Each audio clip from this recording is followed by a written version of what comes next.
Hello, Sarah Amonou avec vous. Je suis dans la joie de vous retrouver pour ce nouvel épisode du podcast Conscience et Transcendance. Et on va parler du plaisir au féminin et de tout ce qui peut entraver ce plaisir. Voilà, il y a beaucoup de femmes que j'ai pu accompagner qui portent des mémoires autour de l'acte, on va dire, charnel, pour ne pas être censuré par YouTube, évidemment. Dommage qu'on ne puisse pas employer les termes. J'adore les mots tels qu'ils sont et les employer tels qu'ils sont, mais là, on va faire un peu autrement. Alors, on va parler justement de toutes ces mémoires qui gravitent autour de la relation, en fait, charnelle. Et voilà, on vient quand même de plusieurs siècles de patriarcat. On a quand même engrammé certaines mémoires pour beaucoup de femmes.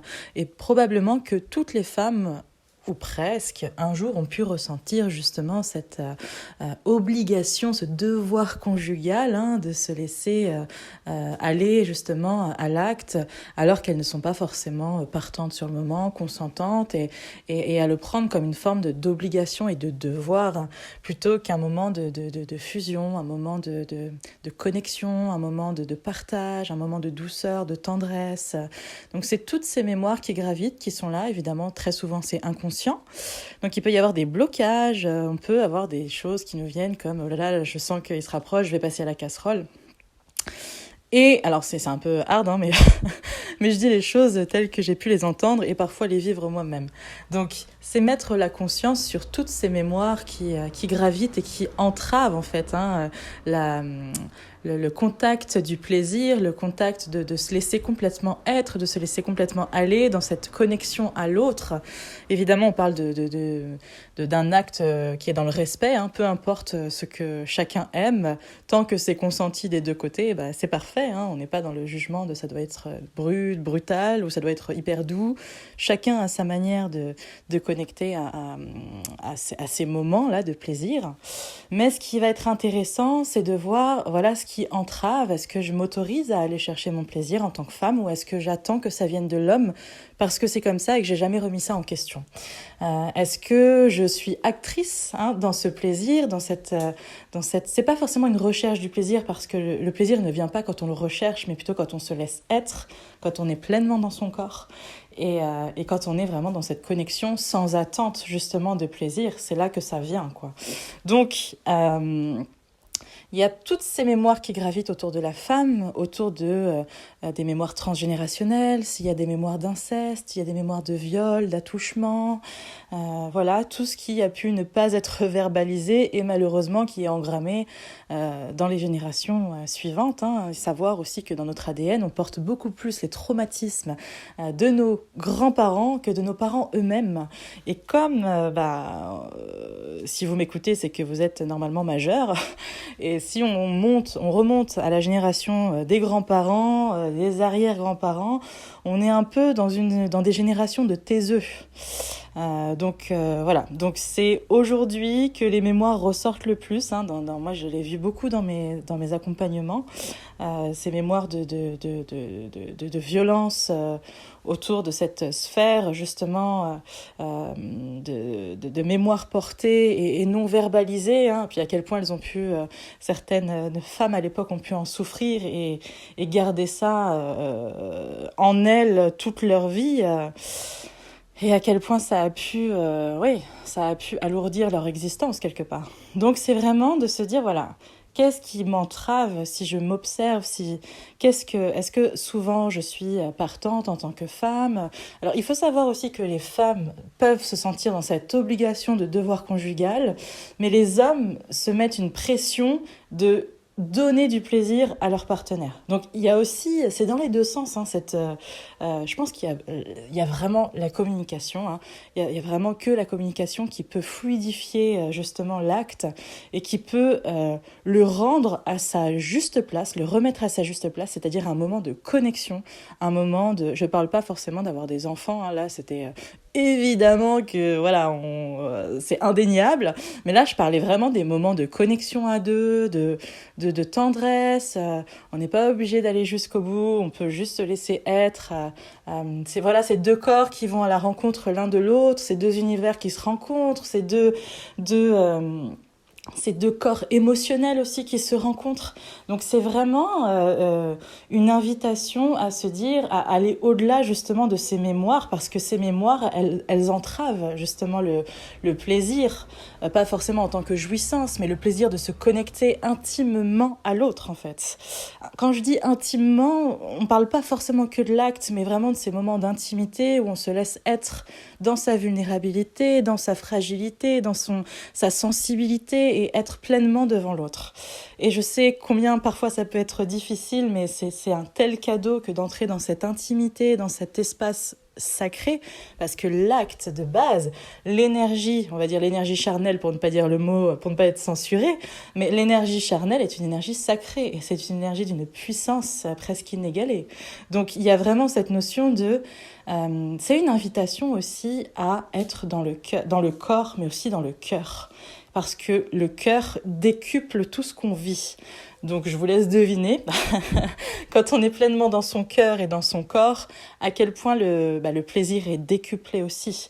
On n'est plus dans ce qu'on pourrait appeler les chakras inférieurs, qui sont le chakra racine et le chakra 1, 2, 3, sacré. Donc les deux premiers chakras, on est plutôt sur le racine et le sacré. Et là, on est vraiment dans toutes ces notions de plaisir et d'acte. Et quand on se laisse aller justement et qu'on laisse circuler l'énergie sexuelle, bon, je l'ai dit, j'espère que je ne vais pas être censurée, mais qu'on la laisse monter, il peut y avoir des ouvertures de cœur incroyables grâce à cette énergie-là. Donc, il y a peut-être à voir la relation comme une possibilité encore de partager avec l'autre et d'ouvrir son cœur, d'élargir la relation, de nourrir cette intimité avec l'autre, d'apporter quelque chose de vraiment sacré et autour du cœur et quelque chose qui vient nous envelopper comme une douceur et laisser toujours circuler cette énergie jusqu'au chakra couronne pour atteindre parce qu'on peut atteindre justement des formes d'illumination à travers l'acte. Quand on se laisse être et que le cœur est de la partie, ça peut être absolument extraordinaire. Et c'est loin de tout ce qu'on a pu entendre ou voir dans des films, dans des films dont j'ai peur d'être censurée encore une fois, mais tous ces films où la femme est considérée comme un objet. Là, on est vraiment sur les deux premiers chakras, quoi. On n'est pas sur la relation dans toute sa splendeur, c'est vraiment deux cœurs qui entrent en communion et en fusion. Et l'acte, en fait, quelque part, nous rappelle, si nous vivons une illusion de la séparation et que nous sommes une seule conscience qui est dans l'illusion, justement, de la séparation et des corps, c'est-à-dire que vous qui m'écoutez, nous sommes deux personnes différentes, mais au-delà de l'illusion, nous sommes une seule et même conscience. Et il n'y a plus de deux, il n'y a qu'un en fait. Donc, quand on rejoue cet acte et qu'il y a justement cette fusion au niveau des cœurs et que tout entre en symbiose et que tout se répond et qu'il y a une forme d'osmose, en fait, c'est comme une reliance directement à la source. Il n'y a plus de séparation, on ne se sent plus séparé de l'autre, il n'y a plus aucune séparation. On arrive à un état d'unité qui nous rappelle justement notre état premier, notre état primaire, notre état originel, qui n'est qu'être la source et ne faire qu'un avec la source, être la source. Donc il y a vraiment cette possibilité de connecter justement à l'unité et de revenir à l'état d'unité par l'acte en lui-même, par la fusion des corps et des cœurs, et en laissant vraiment cette énergie monter, vous savez, comme la Kundalini, vraiment monter jusqu'à... on peut aussi l'orienter avec la respiration et la faire monter. Vraiment être en conscience de ce qu'on vit, dans le laisser être, sans aucune attente. Et là, c'est vraiment les âmes aussi qui viennent connecter ensemble. Et quand les âmes se rencontrent et que les âmes fusionnent, là, on arrive à... C'est comme un orgasme à plusieurs niveaux. Au niveau de l'âme, c'est une jouissance de l'âme, c'est une jouissance du corps, c'est une jouissance du cœur. C'est vraiment l'apothéose, quoi. C'est le bouquet final au niveau du feu d'artifice, quoi. Enfin, vous voyez ce que je veux dire?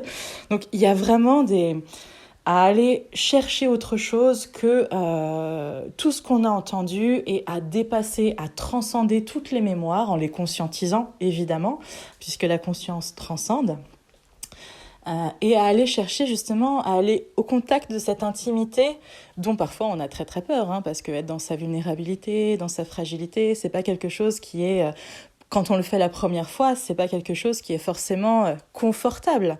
Et pourtant, ça ouvre à tellement plus grand derrière dans la relation, dans ces étreintes de plaisir, de connexion, de fusion. Enfin, je veux dire, c'est quelque chose qui est vraiment élévateur à tous les niveaux, vraiment, à tous les niveaux. Donc quand on a justement cette vision-là de l'acte, on n'est plus entravé par des mémoires qui... alors ça peut arriver, mais justement si c'est là, c'est que ça demande à être transcendé, ça demande à être conscientisé.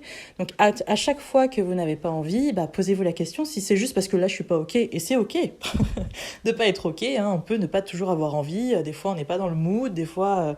ou si c'est vraiment quelque chose qui vient entraver, qui ne vous appartient même pas, mais qui est là depuis des siècles et des siècles et des siècles, dans tout, quelque part, les inconscients... dans l'inconscient du féminin de la femme. Et donc ça, on peut transcender ça tout ensemble. Hein. Si toutes les femmes commencent à se remettre, à se poser des questions et à apporter cette lucidité, cette conscience autour des mémoires, de ces mémoires-là, de devoirs conjugales, je pense qu'on peut vraiment avancer ensemble, quoi. Et puis plus on se libère, et plus on permet aux autres de se libérer. Donc c'est vraiment un cercle vertueux. Et donc voilà, c'est toujours une invitation à plus d'amour, une invitation à reconnecter à l'unité grâce à la relation, grâce à la fusion. Il y a vraiment... oui, c'est juste magnifique en fait, c'est vraiment extraordinaire. C'est un acte qui peut devenir absolument extraordinaire, même si vous pouvez partir de loin et puis avoir vécu une enfance voilà, où il y a eu des problèmes d'attouchement, de viol, tout peut être transcendé. Vraiment. C'est pas parce qu'aujourd'hui il n'y a aucun plaisir que demain il n'y en aura pas. Vous voyez, c'est vraiment ne pas se condamner et ne pas se fermer à une absence de plaisir parce que, j'ai envie de dire que c'est vous qui... c'est à votre détriment, quoi. C'est vous qui en pâtissez. Donc voilà, c'est dommage de se fermer à ça alors que ça peut nous amener tellement loin et connecter avec l'autre d'une manière tellement belle et voilà, sur tous les plans, quoi. Voilà.